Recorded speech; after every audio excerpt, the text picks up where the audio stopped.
Every Sunday morning, someone left a note under the windshield wiper of my car. The first one was so ordinary that I almost threw it away without reading it. I had parked outside my apartment building on a Saturday night after coming home late from work. The next morning, I walked toward my car and noticed a folded piece of paper tucked beneath the wiper. I opened it. Check your left rear tire. That was all. I looked at the tire. Nothing seemed wrong. I assumed someone was playing a harmless prank, so I threw the note into the trash and drove to work. The following Sunday, another note was waiting. This time, it said, "You still take your coffee black." I stood beside my car for several seconds. That was strange. I did drink my coffee black, but plenty of people knew that. I thought maybe someone from work had left it. The next Sunday, there was another note. "Your mother used to call you Sonny." I stopped breathing for a second. Nobody had called me Sonny since I was a child. My mother had died when I was 13. Even my closest friends didn't know she used that nickname. I looked around the parking lot. There were a few people walking their dogs. A man was loading groceries into his truck. A woman was getting into a taxi. Nobody appeared to be watching me. I took the note inside my apartment. I kept staring at it. The handwriting was neat and slightly slanted. I had never seen it before. I decided to ignore it. The next Sunday, another note appeared. "Don't sell the blue box." My stomach tightened. I knew exactly what the note meant. The blue box was something I had kept since childhood. It was an old metal box that my mother had given me before she died. After her death, I had kept it in the back of my closet. I hadn't opened it in years. I hadn't told anyone about it. Not even my sister. I immediately went upstairs and pulled the box out. It was covered in dust. I placed it on the bed. The lock was still intact. I stared at it for a long time. Then I remembered something my mother had told me when I was little. Never open this until you're old enough to understand. I had always assumed she meant the box contained old family photographs. But now I wasn't sure. I opened it. Inside were several letters, a small silver bracelet, a photograph, and an old hospital wristband with my name on it. I picked up the photograph first. It showed me at around 7 years old. My mother was standing beside me. But there was someone else in the photograph. A man. I didn't recognize him. On the back of the photograph, my mother had written, "He saved you." I sat on the bed. I had never seen this picture before. I looked at the hospital wristband. The date was from 20 years ago. Then I noticed something. The name printed underneath mine wasn't my full name. It was another name. A name I had never heard before. I searched through the letters. Most were from my mother. But one was from someone else. It began with, "If you're reading this, then the Sunday notes have started." I dropped the letter. I read it again. The Sunday notes. Someone had known this would happen. I kept reading. "Your mother knew this day would come. She asked me to stay away until you were ready." The letter didn't have a signature. Only one initial. R. I looked at the photograph again. The man standing beside my mother had the same initial written on the back. I searched online for old records connected to the hospital. I found almost nothing. Then I remembered something. My mother had once told me that I had spent several weeks in the hospital when I was a child. I barely remembered it. Whenever I asked her about it, she would change the subject. I always assumed I had been sick. Now I wondered if that was true. The following Sunday, I went outside before sunrise. I wanted to catch whoever was leaving the notes. I parked my car near the street and waited inside my apartment with the curtains slightly open. Around 6 in the morning, I saw someone walking toward my car. It was a man. He wore a dark jacket and a baseball cap. He stopped beside my car. He looked around. Then he placed something beneath the windshield wiper. I grabbed my coat and ran downstairs. By the time I reached the parking lot, he was already halfway down the street. "Hey!" He turned around. For a moment, I saw his face. He looked familiar. Not because I had seen him recently. Because I remembered him from somewhere. He ran. I followed him for half a block before losing him near a row of shops. I returned to my car. The note was still there. I opened it. This time, it was longer. "You weren't sick when you were 7. My hands started shaking. I read the next line. "You were hiding." Then another. "Your mother wasn't your only parent." I stood frozen in the parking lot. I looked at the apartment building. Nobody was outside. I read the final sentence. "And the man in the photograph knows why." I immediately went back upstairs. I took the photograph out of the blue box. I studied the man's face again. Something about him felt familiar. Then I noticed a tiny detail in the background. A building. An old yellow house. I had seen it before. In one of my childhood memories. I remembered standing outside that house with my mother. I remembered rain. I remembered someone holding my hand. And then I remembered a voice. A man's voice. He had said, "Don't tell anyone where you were." I sat down. My childhood memories suddenly felt less like memories and more like pieces of a story someone had deliberately hidden from me. I searched for the yellow house. After hours of looking through old photographs and property records, I found it. The house still existed. It was less than an hour away. I drove there that afternoon. The house looked abandoned. The windows were covered with curtains. The paint was peeling. The front gate was broken. I walked toward the porch. There was a small wooden mailbox. My name was written on it. Not my current name. The name from the hospital wristband. I stepped backward. Someone had been expecting me. I reached for the mailbox. Inside was another Sunday note. But it wasn't Sunday. I opened it.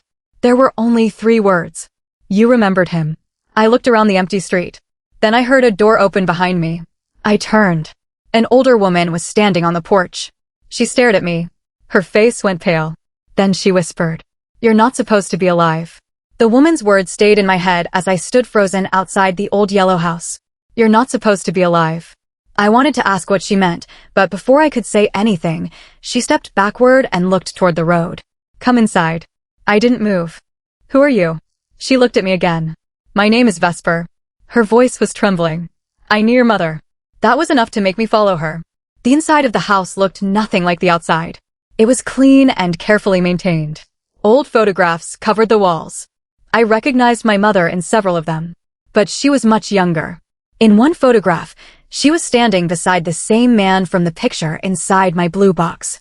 I pointed at him. Who is he? Vesper closed the curtains before answering. His name was Oren. I looked at her. He disappeared. When? 20 years ago. I felt a strange chill. That's when I was 7. Vesper nodded. Exactly. I asked her why. She said I wasn't supposed to be alive. She sat down at the kitchen table. Because everyone believed you died. I stared at her. What? She told me that 20 years ago, there had been a serious incident involving my family. I had been 7 years old. My mother had taken me away from our town without telling anyone where we were going. She said my mother had been terrified. She believed someone was following us. Vesper didn't know who, but she remembered my mother arriving at the yellow house one rainy evening. She had been carrying me. I was unconscious. My mother told Vesper that if anything happened to her, she should never tell anyone where I had been. The next morning, my mother left. She never returned. What happened to me? Vesper looked down. Your mother took you to a hospital under another name. I thought about the hospital wristband. The unfamiliar name suddenly made sense. Why? Because someone was looking for you. Who? She shook her head. Your mother never said. I asked her about Oren. She said he was the man who had helped my mother escape. He wasn't my biological father. But he had protected us. He had been the person who found us after we left town. He had taken us to the hospital. Then he disappeared. Do you know where he went? Vesper shook her head. No. Then how do you know he's connected to the notes? She looked at me. I don't. I pulled the latest note from my pocket. You knew the notes would start. Vesper stared at it. I was afraid they would. Why? Because your mother told me that if you ever received one, it meant someone had found you. I felt my heart beating faster. Found me? Yes. Who? Vesper looked toward the window. I don't know. I asked her why she hadn't contacted me after my mother's death. She said my mother had made her promise. If she died, I was supposed to stay away from you. Why? Because she believed staying close to you would put you in danger. I didn't know what to believe anymore. I asked Vesper about the man who had been leaving the notes. She said she had never seen him. But when I described him, she became silent. What? She looked at me. Did he have a scar near his left eyebrow? I remembered. Yes. Vesper stood up. Then I know who he is. Who? She walked toward a cabinet. She pulled out an old photograph. It showed 3 people. My mother, Oren, and another man. The man in the dark jacket. I stared at him. Who is that? Vesper whispered. Your mother's brother. I felt confused. My mother was an only child. That's what everyone believed. She told me my mother had a brother named Kalen. He had disappeared years before I was born. According to my mother, he had been dangerous. But Vesper believed that wasn't the whole story. Kalen had been investigating something. Something involving my family. Something connected to the reason I had disappeared as a child. I asked what he had discovered. Vesper said she didn't know. But my mother had left something behind. She walked into another room and returned with a small wooden box. She placed it in front of me. This was given to me the night your mother disappeared. I opened it. Inside was a key. There was also a piece of paper. The paper had only one sentence. When the Sunday notes begin, give him the key. I looked at Vesper. What does the key open? She shook her head. I was never told. I turned the key over. There was a number engraved on it. I recognized the number immediately. It was the same number from the hospital wristband. I asked Vesper what it meant. She said she didn't know. Then my phone rang. It was an unknown number. I answered. Nobody spoke. I heard breathing. Then a man's voice said, "You went to the yellow house." I froze. "Who is this?" The voice said, "You weren't supposed to go there yet." "Who are you?" A pause. Then, "Ask Vesper what happened to Oren." The call ended. I looked at Vesper. She was already crying. "What happened to him?" She didn't answer. "Vesper." She finally whispered. "Oren didn't disappear." I stared at her. "What do you mean?" She looked toward the old photograph. "He was killed." My stomach dropped. "By who?" She shook her head.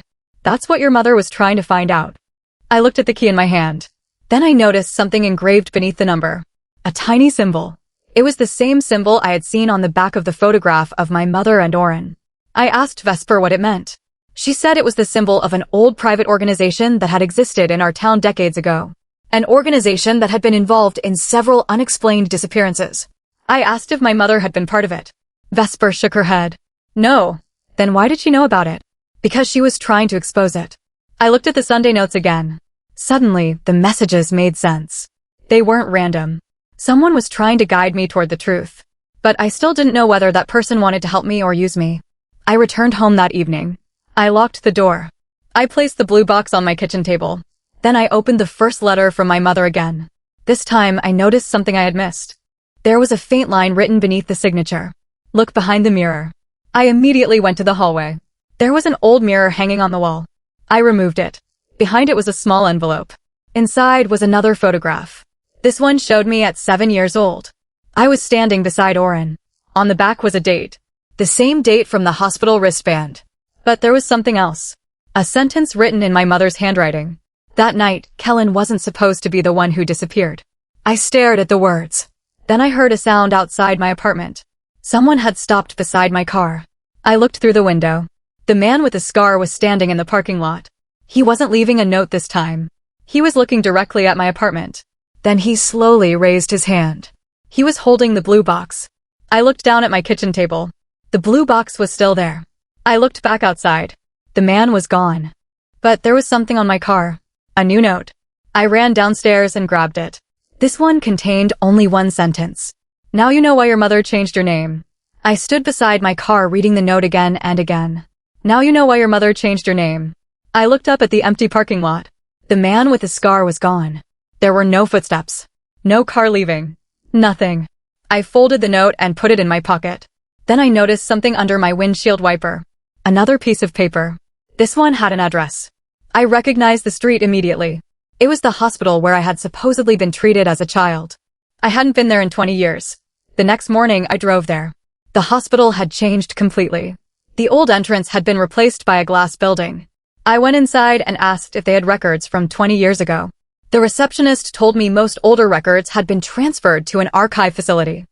I gave her the name from my hospital wristband. She searched the system. Then she stopped. Her expression changed. "There's no record under that name." I wasn't surprised. "Try this name." I gave her my current name. She searched again. Nothing. Then I gave her my mother's name. This time, she found something. "There's a restricted file. Can I see it?" She shook her head. "Only with authorization." I asked who had restricted it. She said she couldn't tell me. I was about to leave when an older nurse walked past. She stopped when she saw me. She stared at my face. Then she whispered, "You look exactly like her." I asked who she meant. "My mother." The nurse nodded. "Your mother came here often." I asked if she remembered me. She said she remembered one night very clearly. I had been brought in by a man named Oren. My mother arrived later. I was unconscious. The nurse said my mother was terrified. She kept asking whether anyone had followed them.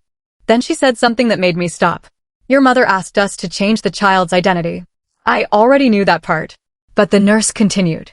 "She also asked us to tell everyone that the child had died." I stared at her. Why? The nurse looked around, then lowered her voice. Because someone was searching the hospital. Who? She didn't answer. Instead, she asked me to follow her. We walked through a quiet hallway. She took me into a small office.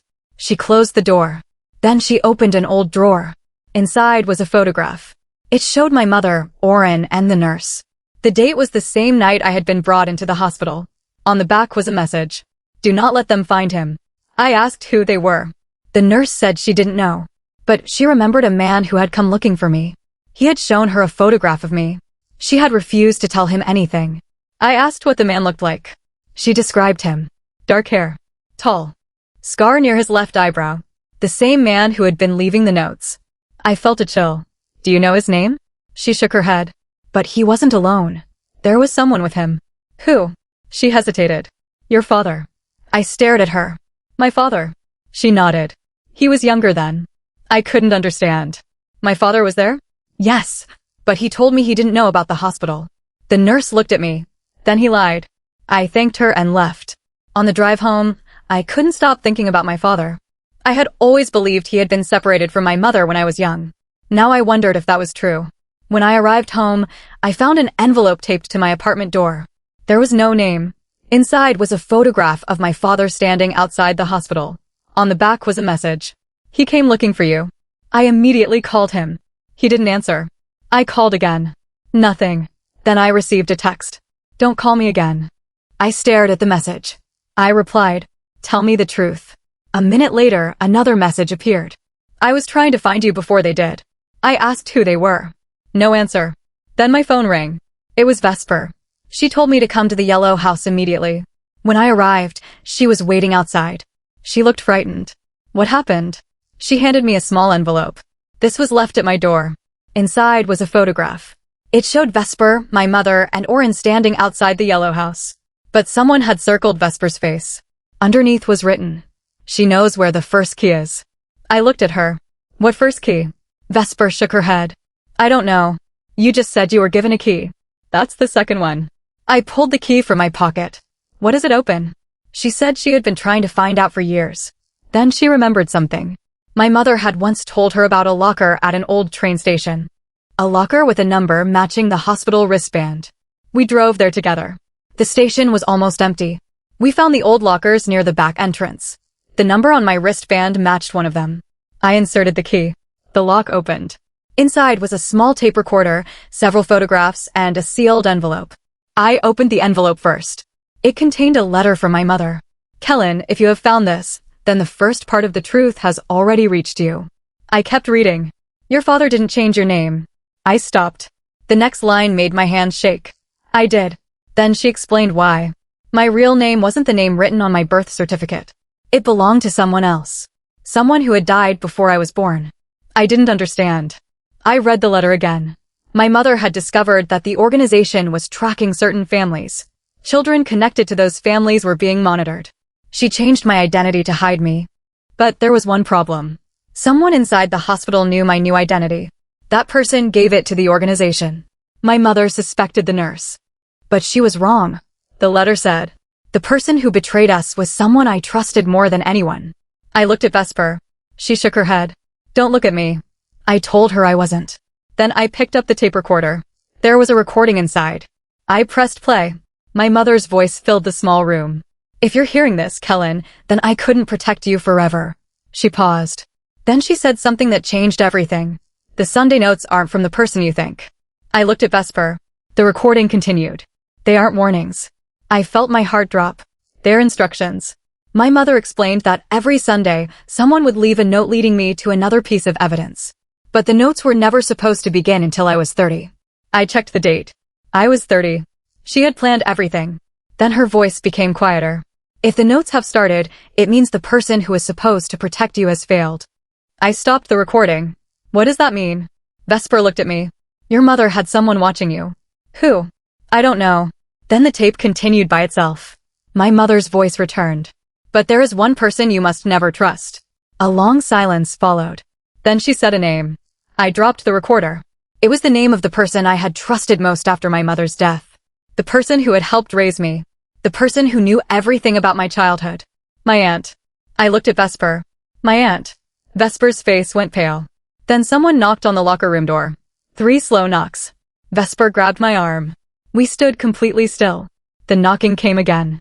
Then a woman's voice spoke from the other side. Kellen, I know you're inside. I recognized the voice immediately. It was my aunt. My aunt's voice came from the other side of the door. Kellen, I know you're inside. Vesper grabbed my arm. Don't open it. I whispered, why? She looked terrified. Because your mother was afraid of her. I stared at the door. My aunt had been one of the few people I trusted after my mother died. She had helped me through school, remembered my birthdays, kept old photographs, and told me stories about my childhood. If my mother had been afraid of her, then almost everything I remembered about my family could have been a lie. The knocking stopped. Then my aunt spoke again. You found the recording, didn't you? Vesper looked at me. I didn't answer. My aunt continued. Your mother always believed she could leave enough clues for you to figure everything out. She was wrong. Vesper whispered, we need to leave. There was a second exit at the back of the locker room. We quietly moved toward it. Before we could reach the door, my aunt said something that stopped me. Your mother didn't die because of the organization. I froze. What did you say? There was silence. Then she answered. She died because she refused to tell them where you were. My heart started racing. I opened the back door. Vesper and I slipped outside. We ran through the station parking lot and got into my car. I started the engine. Neither of us spoke until we were several streets away. Finally, I asked Vesper the question I had been avoiding. What did my aunt have to do with my mother? Vesper looked out the window. They were sisters. I looked at her. I know that. No, I mean something else. She took a breath. They were working together.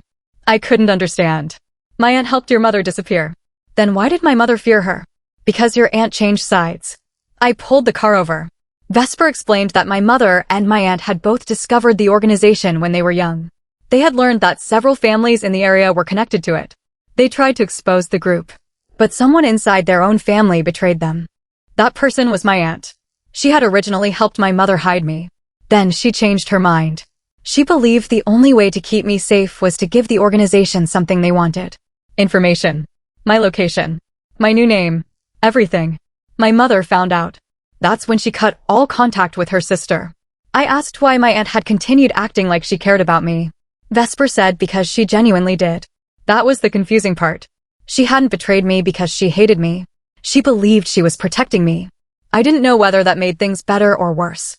We returned to the yellow house. Vesper unlocked a small room at the back. There were dozens of boxes inside. She told me my mother had stored them there before she disappeared. I opened the first box. Inside were letters. The first one was dated 20 years ago. The second was dated 19 years ago. Then 18. My mother had been writing letters for years. Most were never sent. I read one. Kellen, today you turned 8. I wish I could have been there. Another. You lost your first tooth today. Your aunt told me you were excited. Another. You asked why I never visit. I hope one day you understand that staying away was the hardest thing I ever did. I couldn't continue. I sat on the floor and cried. For years, I had believed my mother had simply abandoned me. Now I realized she had been watching from a distance. Vesper gave me a small envelope. This one was never opened. I opened it. The letter was short. I finally know who gave them your new name. I read the next sentence. It wasn't your aunt. I looked at Vesper. Then who? She pointed toward the last box. Inside was an old employee badge. It belonged to someone at the hospital. The name on it was familiar. The nurse I had spoken to. I couldn't believe it. The nurse had lied. She had claimed she didn't know who gave my identity away. But my mother's letter said she knew. I called the hospital. The nurse was no longer working there. I searched her name online. Nothing. Then I found an old address. I drove there. The house was empty. The front door was unlocked. Inside, everything had been removed. Except for one photograph sitting on the kitchen counter. It showed the nurse with my aunt. On the back was a date. The same date I had been taken to the hospital. Underneath it was one sentence. They both knew. I stared at the photograph. My aunt and the nurse had been working together. But why? I heard footsteps upstairs. I turned around. Someone was walking down the staircase. It was the man with the scar. He stopped when he saw me. You finally found it. I stepped back.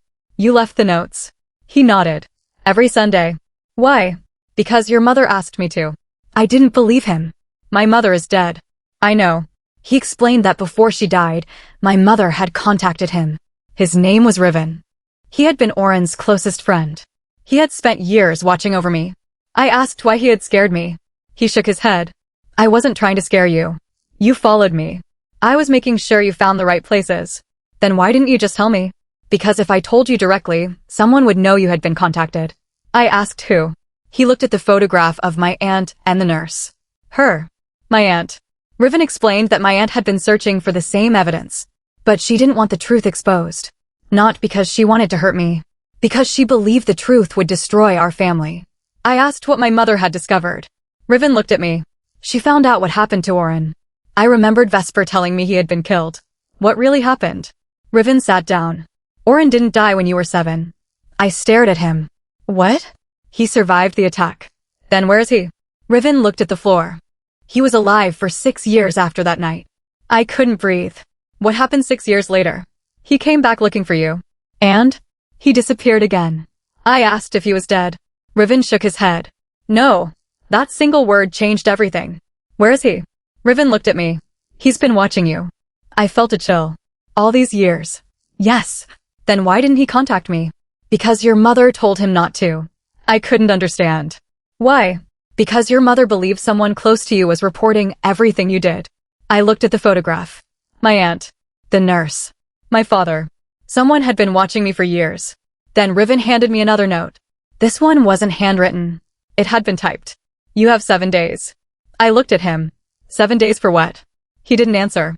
He pointed toward the back window. A car was parked across the street. My aunt was sitting inside. She was staring directly at us.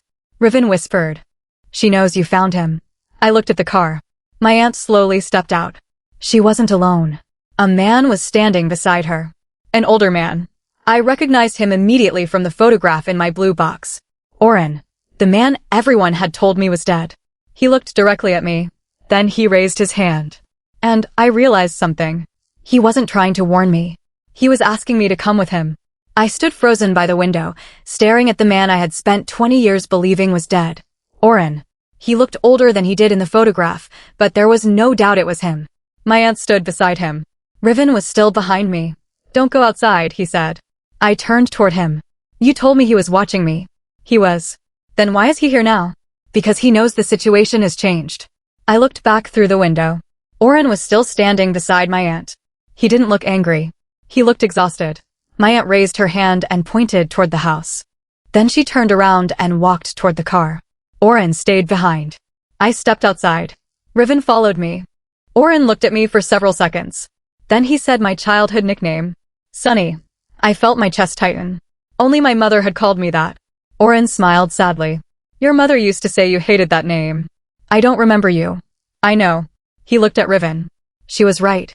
I asked him why he had stayed away for so long. He looked toward the road. Because every time I tried to come back, someone was watching. Who? He didn't answer immediately. Instead, he asked me something. Do you remember the night you were 7? I told him about the rain. The yellow house. The car. Then I remembered something else. A red scarf. A woman standing beside the road. Oren nodded. Your mother was wearing that scarf. I shook my head. No. I remember someone else wearing it. He looked at Riven. She's starting to remember. My aunt suddenly called from the car. That's enough. Oren turned toward her. You don't get to decide that anymore. My aunt walked back toward us. She looked at me. I know you hate me. I don't know what I feel. She nodded. That's fair. I asked her why she had betrayed my mother. She looked down. I thought I was saving you. By giving them my name? Yes. I couldn't believe what I was hearing. She explained that the organization had threatened my mother. They knew where I was. They knew what hospital I was in. They told my aunt that if she didn't cooperate, they would find me. She gave them a false identity. At least, that's what she believed. But someone else had already discovered my real identity. The nurse. The nurse had been working for the organization. My aunt didn't know.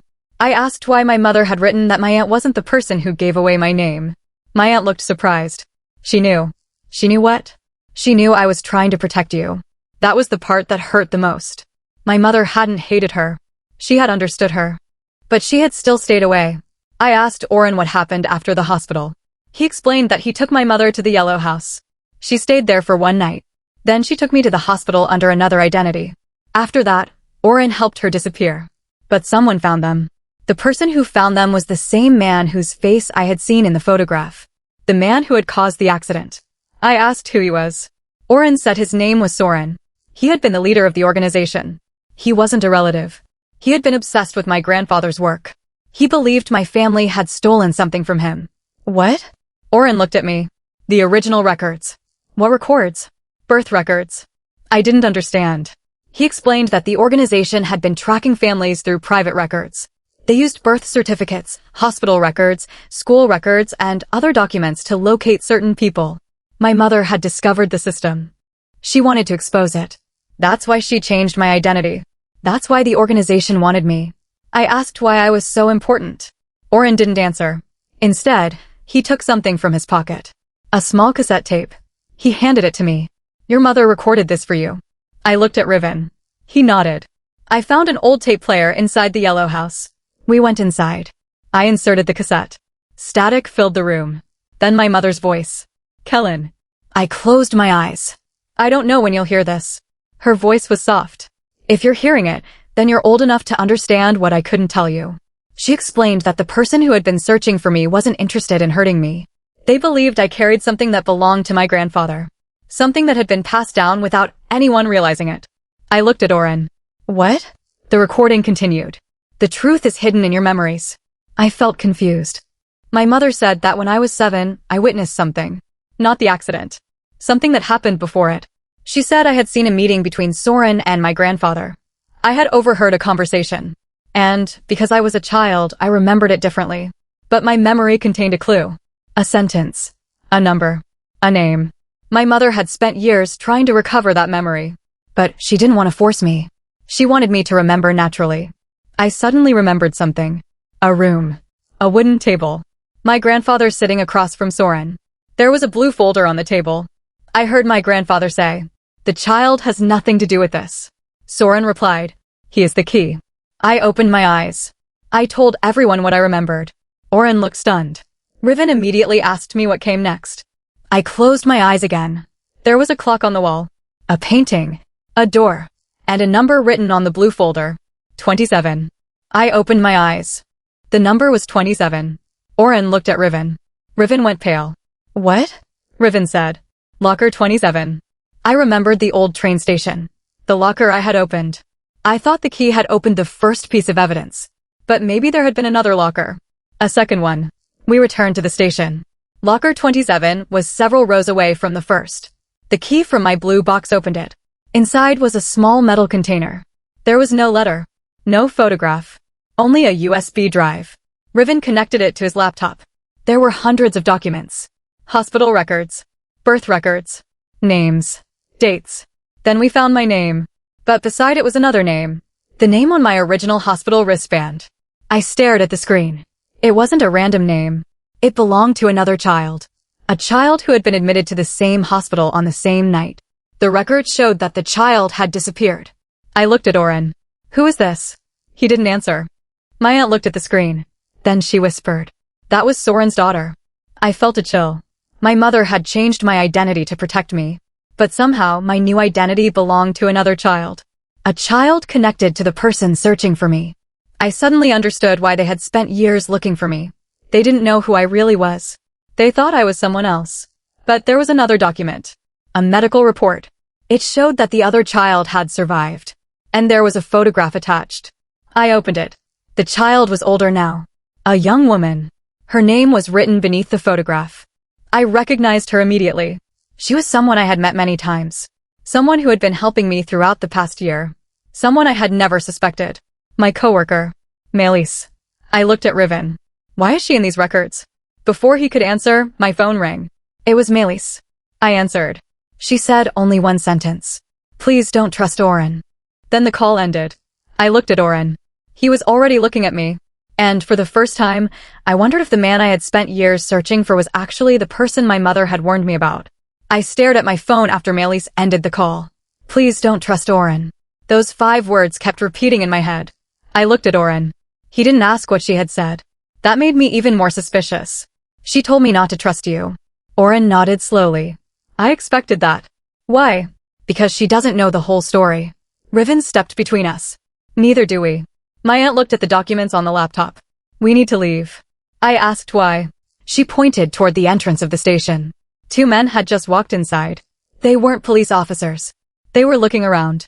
Riven immediately closed the laptop. We left through the back exit and drove to the yellow house. Once inside, I demanded answers.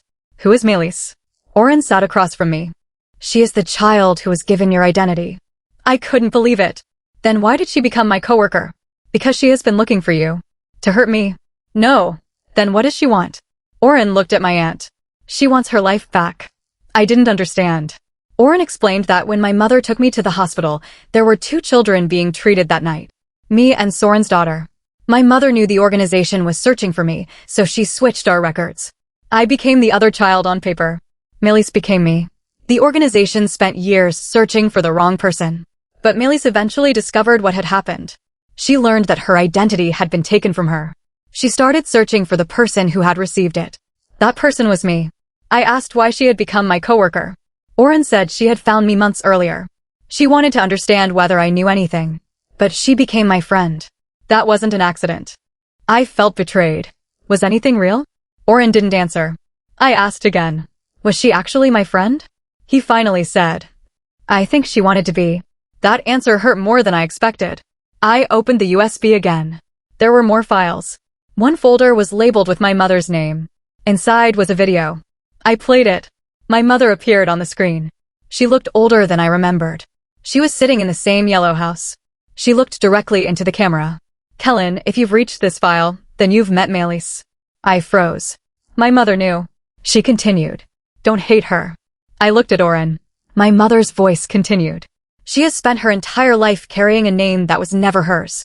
I made that decision when you were children because I believed it was the only way to keep you alive. My mother explained that she had promised Melis's family that she would eventually restore the truth. But she never got the chance. Then she said something that changed everything. Melis isn't the person you need to fear. The video paused, then continued.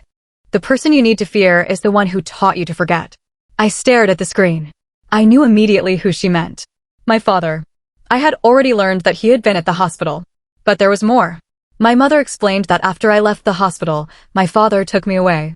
He raised me under another identity. He told me my mother had died. But she hadn't. She had been alive for years. She had been sending letters. She had been watching from a distance. My father had hidden them. I felt sick. All those years, I had blamed my mother for leaving. My father had let me believe it. I called him. This time, he answered. Where are you? I asked him about the letters. He went silent. You hid them from me. Kellen. You made me believe she abandoned me. I was trying to protect you. Everyone keeps saying that. He started crying. I was afraid. Of what? Of what would happen if you remembered. I asked him what I was supposed to remember. He finally told me. The night I was 7, I saw my father meeting Soren. But I also saw someone else. My aunt. She was standing in the doorway. She had been listening. Then she gave Soren something. A folder. The same blue folder I had remembered. I looked at my aunt. She was crying. I asked her if it was true. She nodded. I gave him the records. Why? Because he had your father. I didn't understand. She explained that Soren had kidnapped my father and threatened to hurt him unless she gave him the records. She believed she was saving him. But Soren betrayed her. He took the records anyway. Then he came after me. That's why my mother changed my identity. That's why my father disappeared. That's why my aunt had spent years trying to repair what she had done. I asked Oren where Soren was now. He said he didn't know. But the documents on the USB suggested he was still alive. There was one recent payment connected to his name. The payment had been made only 3 weeks earlier. By someone in our town. Someone still helping him. We searched the documents. The name appeared again and again. Melis. I stared at the screen. No. Oren looked at me. She's been sending him information. I couldn't believe it. I called Melis. She answered immediately. Did you find the files? Did you work for Soren? Silence. Then she said. I did. My heart dropped. Why? Because I wanted my identity back. You were using me. I was trying to find out what your mother did. You lied to me. So did everyone else. Her voice cracked. Then she said something I didn't expect. I never wanted anything to happen to you. I asked where Soren was. She didn't answer. Melis. He has your mother. I stopped breathing. My mother is dead. No. I couldn't speak. Millie said she had discovered the truth months ago. My mother had survived. She had been living under another identity. Soren had found her, and he had been keeping her hidden. I asked where. Millie gave me an address. The address was outside town. A small private care facility. We drove there immediately. When we arrived, the place was almost empty. The receptionist checked the name Melis had given me. Then she looked at me strangely. She's here. I walked down the hallway. At the end was a small room. I opened the door. A woman was sitting beside the window. Her hair was gray. Her hands were trembling. But when she turned around, I knew her. My mother. She looked at me. For a moment, neither of us spoke. Then she whispered, "Sonny." I couldn't move. I had spent 20 years believing I would never hear that word again. I walked toward her. She reached for my hand. "I'm sorry." I started crying. "Why didn't you come back?" I tried. "Why did everyone tell me you were dead?" "Because they thought it was the only way to keep you alive." I sat beside her. Then she looked past me. Her expression changed. "Where is Oren?" I turned around. He was standing in the hallway. My mother immediately became frightened. "Don't let him inside." I looked at Oren. He stopped. My mother whispered, "He wasn't the one who saved me." I felt confused. "Then who was?" She looked toward the door. Melis was standing there. My mother pointed at her. She was. I stared at Melis. She stepped into the room. "My mother saved yours," she said. I couldn't understand. Melis explained that her real parents had been part of the organization. When they discovered what Soren was doing, they helped my mother escape. They paid the price for it. Melis had spent years trying to uncover what happened to them. She had worked with Soren because she believed he knew the truth. But she eventually realized he had lied to her. She had been helping my mother secretly. That's why the Sunday notes started. The notes weren't from Soren. They were from Melis. She had been trying to lead me toward the truth without revealing herself. I looked at her. "Then why did you tell me not to trust Oren?" My mother answered, "Because Oren betrayed us." Everyone became silent.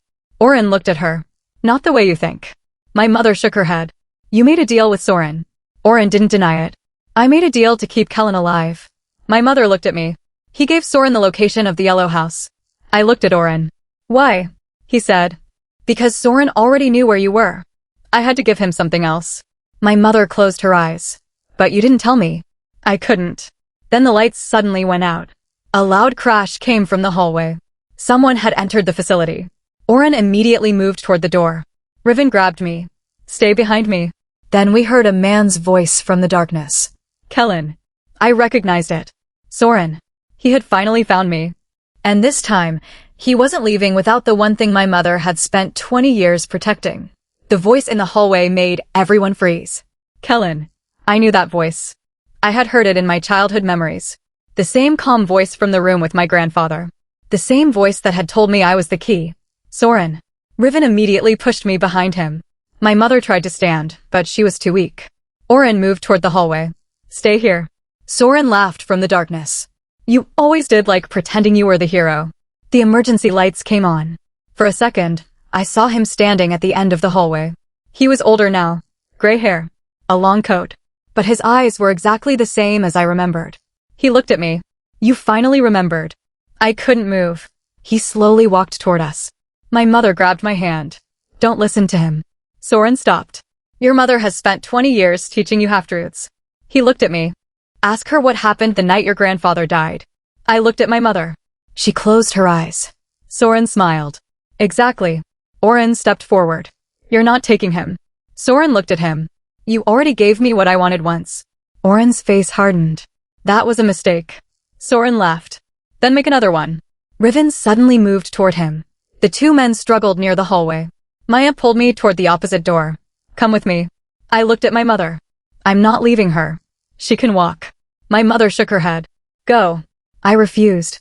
Then Melis grabbed my arm. "We need to get the evidence out." She pointed toward the small table. The USB drive was still there. I picked it up. We moved through the back hallway.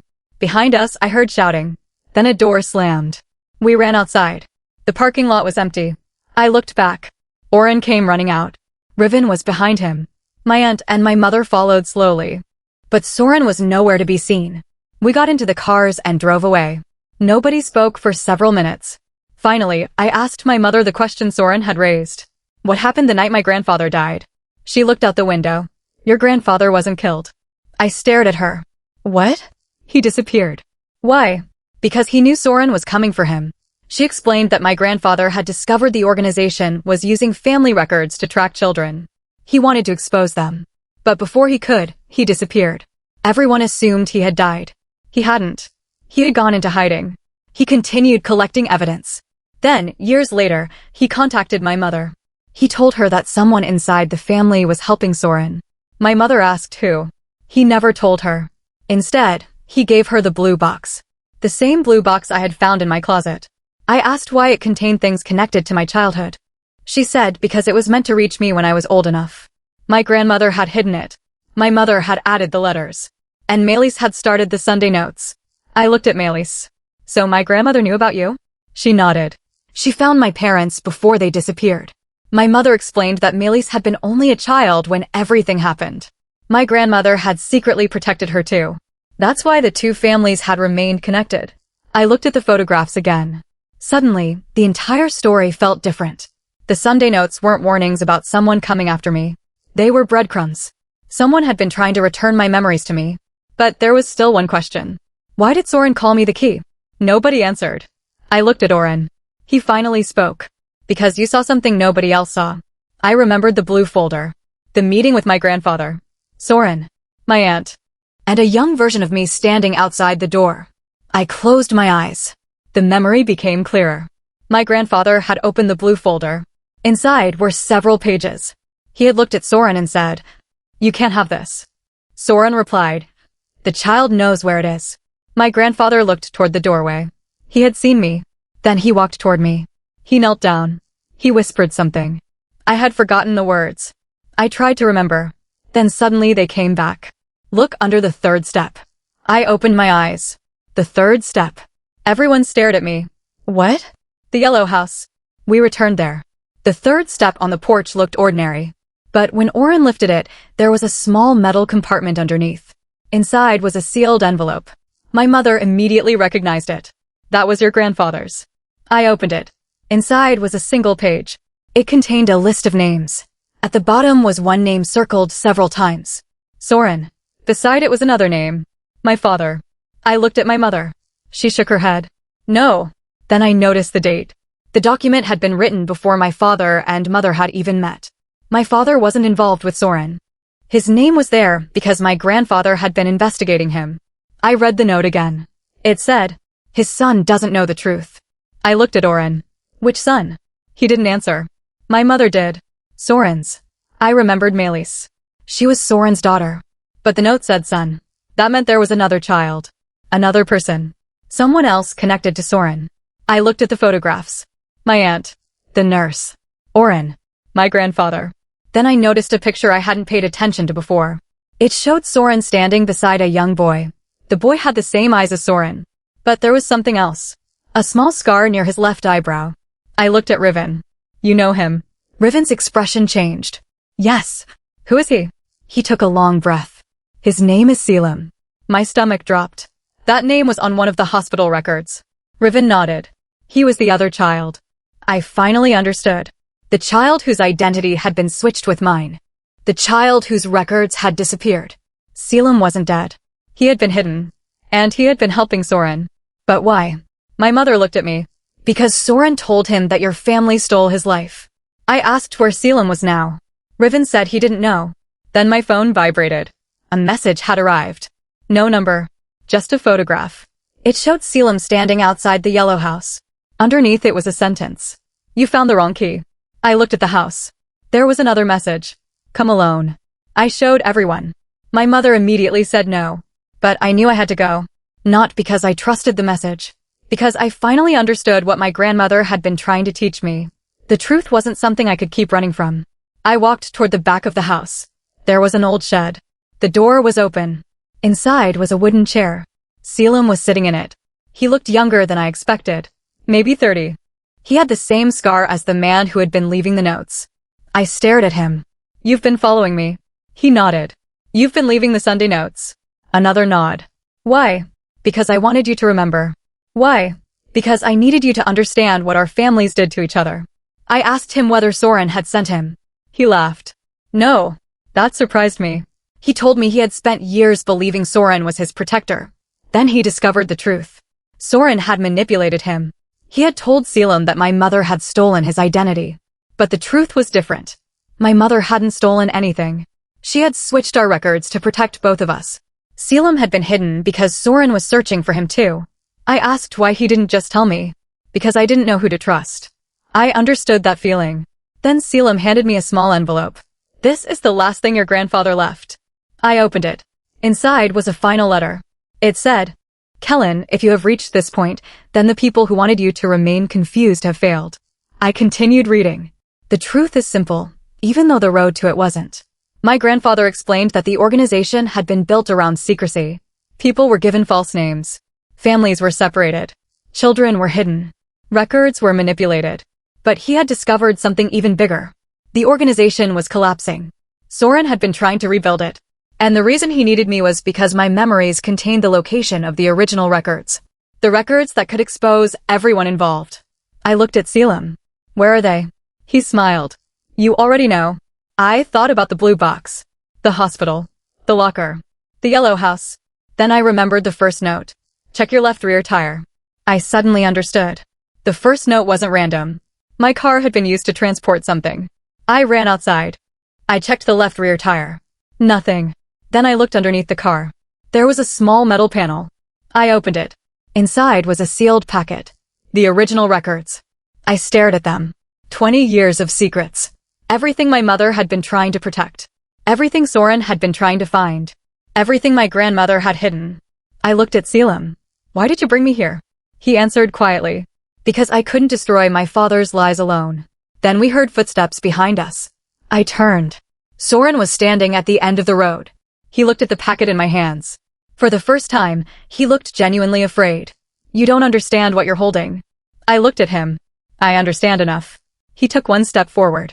Then another. But this time, he wasn't coming for me. He was running from someone. I looked behind him. Police cars were arriving. Riven had contacted them. My mother had finally decided to stop hiding. Soren looked at me one last time.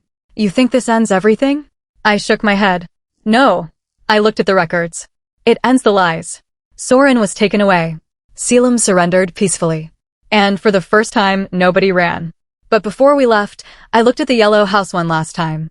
I understood why my grandmother had chosen this place. It wasn't where the story began. It was where the truth had been waiting.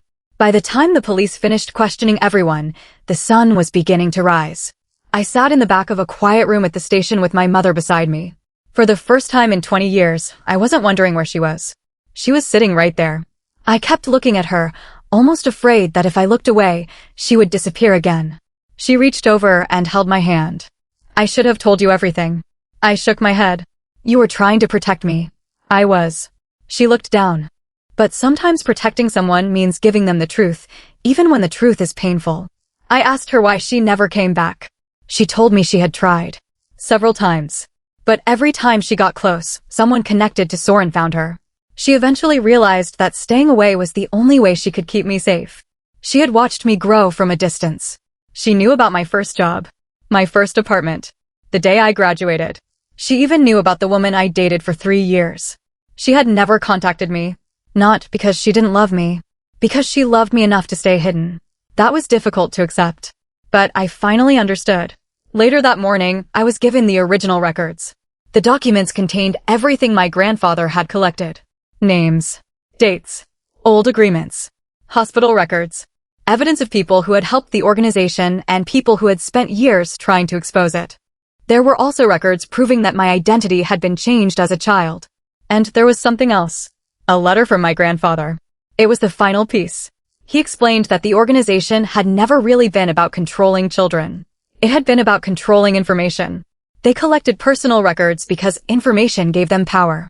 They could manipulate families, separate people, change identities, make someone disappear without anyone knowing where they had gone. My grandfather had spent years building a private archive to expose them.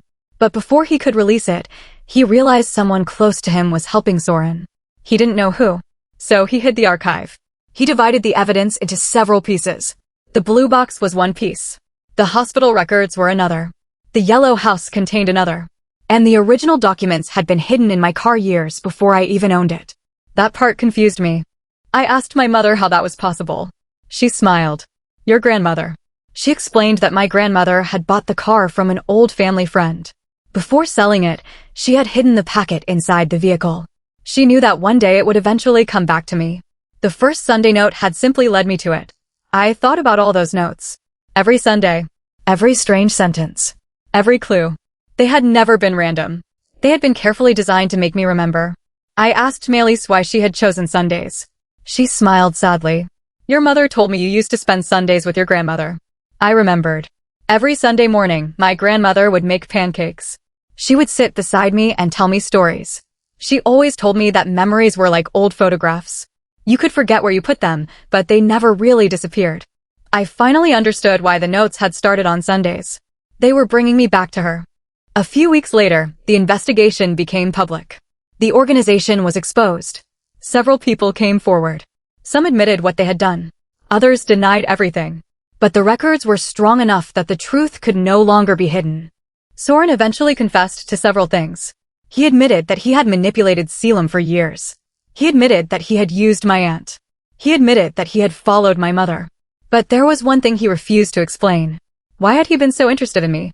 The answer came from a document discovered inside the archive. It wasn't because I was special. It wasn't because I carried some secret power. It was much simpler. I was the only person who had witnessed the original meeting between my grandfather and Soren. My childhood memory was the missing piece of evidence. Soren needed me to remember because my memory could confirm what happened. For 20 years, he had been trying to control the story. But he couldn't control what I remembered. That was the real reason behind everything. My aunt eventually told me the truth about her own part in it. She had made mistakes. Serious ones. But she had spent years trying to repair them. I didn't forgive her immediately. I needed time. She understood. She never pressured me. She simply said, I'll wait. And for the first time, I believed her. Riven disappeared quietly after the investigation. Before leaving, he gave me one final envelope. Inside was a photograph of my mother, my grandmother, Oren, and me. I had never seen it before. On the back, my grandmother had written, One day, he will know that none of us abandoned him. I kept that photograph. Oren stayed in contact with my mother. He told me he had spent years believing he had failed her. She told him he hadn't. They had both survived. That was enough. Selim started rebuilding his life too. He changed his name back to the one he had been born with. For the first time, he had an identity that wasn't connected to Soren. Melis left my workplace. Before she left, she apologized. I told her I understood why she had done what she did. But I also told her trust had to be earned. She nodded. Then I'll earn it. We shook hands. Months passed. My life slowly became normal again. Or at least, a different kind of normal. I still drove the same car. I still parked in the same place. But every Sunday morning, I looked at my windshield. There were never any more notes. Until one Sunday, almost a year later. I walked outside with my coffee. There was a folded piece of paper under the windshield wiper. My heart stopped. I opened it. There were only 2 lines. You finally know the truth. I smiled. Then I read the second line. Now you can stop looking backward. I turned the paper over. There was one final sentence. Go live the life your mother wanted for you. I stood there for a long time. Then I folded the note and placed it inside the blue box. I didn't feel afraid anymore. For years, I had thought my childhood was something broken. Something I needed to recover. But I finally realized it wasn't broken. It had simply been hidden. And now I knew why. My mother had not abandoned me. My aunt had not completely betrayed me. Oren had not disappeared because he stopped caring. Melis had not become my friend for the reasons I feared. Even the Sunday notes weren't warnings. They were a path back to the truth. I drove to my mother's house that afternoon. We sat outside together. She asked me what I wanted to do next. I told her I didn't know. She smiled. That's okay. For the first time, I wasn't trying to solve something. I wasn't searching for someone. I wasn't waiting for another note. I was simply sitting beside my mother. And that was enough. That night, I placed the blue box on my shelf. The old photograph of my grandmother sat beside it. I looked at her face. Then I remembered something she had told me when I was 7. Some stories take years to understand. She was right. Mine took 20 years. But eventually, every missing piece found its place. And the strangest part was this. The person who had been leaving notes on my car every Sunday had never been trying to make me afraid. She had been trying to make sure I remembered who I was. I never received another note after that. And honestly, I didn't need one. Because for the first time in my life, I finally knew exactly where I belonged. If you discovered that your entire childhood had been built around a secret meant to protect you, would you want to know the truth, or would you rather leave the past alone?